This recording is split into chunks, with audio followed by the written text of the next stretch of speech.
Okay, friends, welcome back to my class. In this video, we are still solving a real analysis question. Question number 3 of Professor Chidume's textbook, exercise 1, chapter 1. This is question number 3. We have solved question number 1 and all the question number 2. The link is on the description. And this particular question said that we should prove that for all A and B, which is an element of a real number, that the absolute value of A minus the absolute value of B is less than or equal to the absolute value of A minus B. Okay? This is simple. You should take note that the negative of the absolute value of A, okay, is less than or equal to A itself, which is less than or equal to the absolute value of A. Okay? You should note this.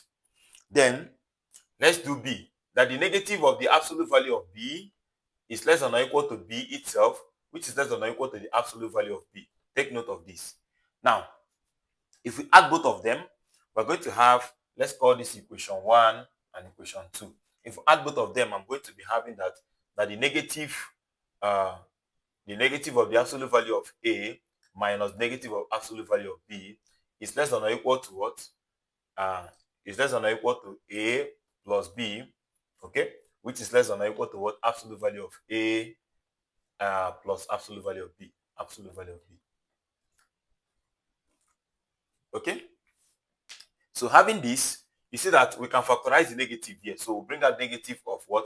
Absolute value of A plus absolute value of B, right? Okay? That this is less than or equal to what? A plus B, which is less than or equal to what? Absolute value of A plus absolute value of B. Okay? So if you know this, if you remember that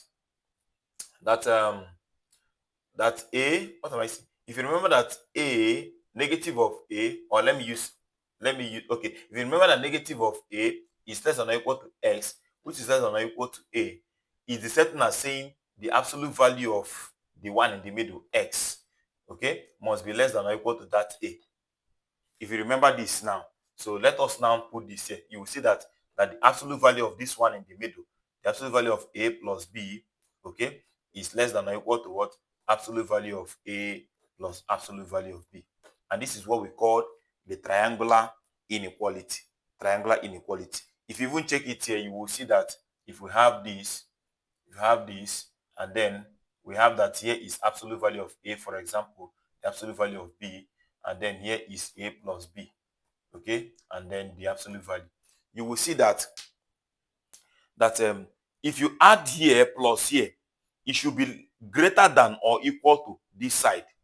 If you add here or here, it should be greater than or equal to the resultant, and that is what we call the triangular inequality. So the resultant should be less than the distance. You know, absolute value means distance. The distance of the resultant should be less than or equal to the sum of these two, and that is what we call triangular inequality.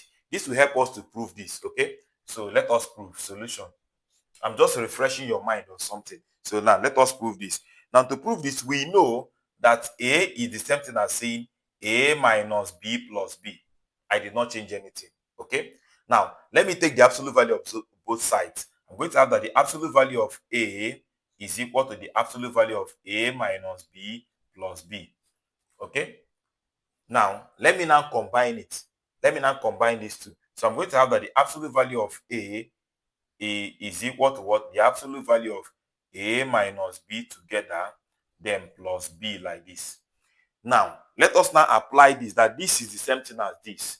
So this thing is less than or equal to what? Absolute value of this A minus B, then plus absolute value of B itself.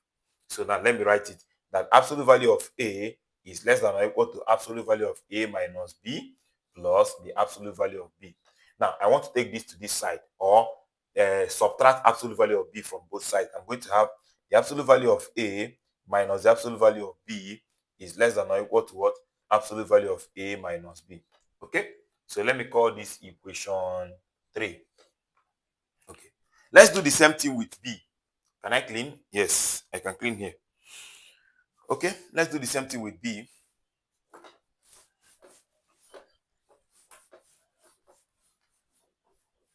So if we do the same thing with B, I'm going to be having that B is equal to, that B is equal to B minus A plus A, right? We take absolute value of both sides. Absolute value of B is equal to absolute value of B minus A together, then plus A. So if we take triangular inequality, this is less than or equal to absolute value of that B minus A, then plus absolute value of B. Sorry, absolute value of A. Okay? So now, let me take this one to this side. I'm going to have the absolute value of B minus the absolute value of A is less than or equal to the absolute value of B minus A. Okay? So now, you should note, okay, having this, you're going to see that this is the same thing as saying, I want to take the negative. So this is the same thing as saying the negative of absolute value of A minus the absolute value of B. Hope you know. Right. Negative times this is giving us the negative times this is giving us this. It's less than or equal to. Now, you should know that the absolute value of 3 must be the same as absolute value of minus 3. So if I change this to B, A minus B, it does not affect anybody. It does not. Absolute value of 3 and absolute value of minus 3 are still the same thing. So it does not. So now you will now see that okay, let me call this equation 4. Equation 4. Now, if you combine equation 3 and 4, you will see that what am I saying? Okay, if you combine equation 3 and 4, I think I'm making mistakes somewhere. Where is the mistake now? Okay.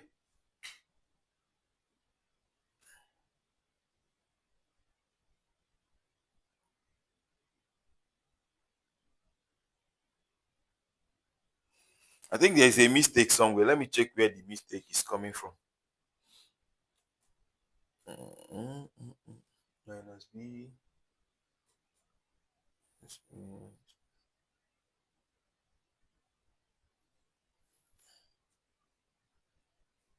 Okay.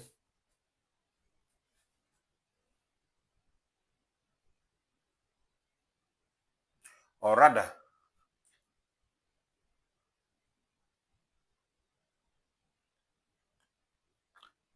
I think I'm making mistake.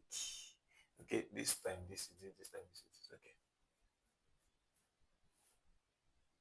Okay. Okay, let me see where the problem lies. Let's start from here. Okay, we've gotten to this point.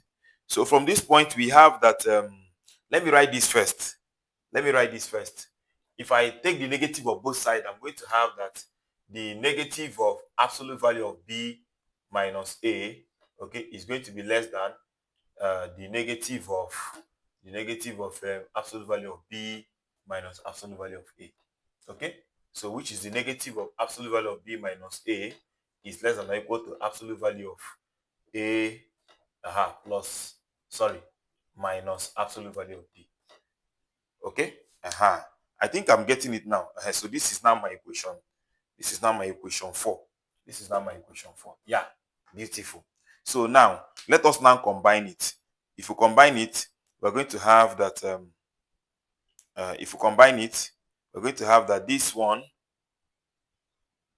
okay. So let's combine it. This is the same as saying the absolute value of A minus B without changing anything is less than or equal to absolute value of A minus absolute value of B. Okay, and then this one here is still less than this. So which is, according to combine this, is less than or equal to this one now, which is absolute value of A minus B. Do you understand? This one now minus this is less than this, and this thing, which is this, is equally less than this. So that is how I combine it. And if you can remember very well that you have that minus B, or let me use X, minus X is less than or equal to Y, which is less than or equal to X. So it means the absolute value of the one in the middle should be less than or equal to the one in the right hand side. You understand? So having this now, it will now show that the absolute value of this one in the middle, which is absolute value of A minus absolute value of B, should be less than or equal to what? Absolute value of A minus B. Proved. Yeah. So ask your question in the comment section. I'll be there waiting for you to answer your questions. May the peace of the Lord be with you. Thank you and bye bye.